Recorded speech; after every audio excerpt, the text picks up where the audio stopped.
Le 45e temple, Kaiganzan Iwayaji, est niché au cœur des montagnes de Kumakojan, dans le district de Kamukna, préfecture d'Ehime, comme s'il était caché dans la forêt.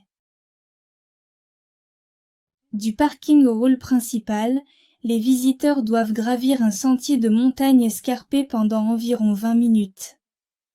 Ce sentier, un mélange de marches de pierre et de pentes, mérite vraiment d'être appelé un « chemin d'entraînement ascétique », offrant un défi à la fois pour le corps et l'esprit. Après avoir marché un moment sur le chemin d'approche, la porte du temple apparaît. Cette porte a été construite il y a environ 100 ans, marquant la succession d'un nouveau prêtre en chef. Bien qu'elle ait nécessité des techniques avancées et des processus complexes, la porte du temple a été achevée en seulement 3 mois grâce à la coopération des charpentiers qualifiés de l'époque. En entrant dans l'enceinte du temple, on pourrait trouver curieux que le hall principal soit plus petit que le hall d'Aishido. C'est parce que, contrairement à d'autres temples, Iwayaji intègre le rocher massif qui s'élève derrière lui, considérant la montagne entière comme le hall principal.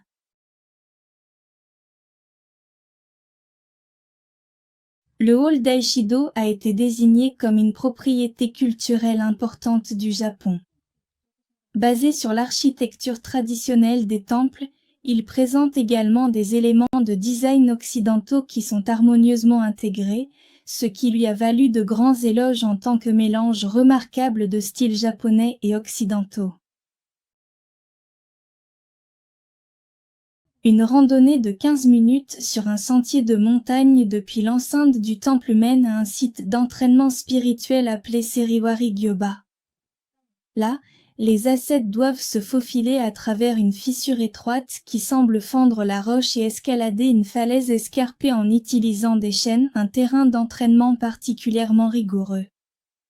Du sanctuaire accusant Gonjan au sommet, les visiteurs sont récompensés par une vue panoramique de la chaîne de montagnes Ishizushi et un profond sentiment d'accomplissement. Marcher sur le sentier de montagne à une altitude de 700 mètres n'est pas une tâche facile. Pourtant, en chemin, des espaces mystérieux entourés d'énormes rochers se déploient, enveloppant doucement le cœur de ceux qui visitent. Ici, les pèlerins modernes peuvent revivre la sérénité et le profond accomplissement spirituel qu'ont autrefois ressenti Kobo Daishi et les anciens pratiquants.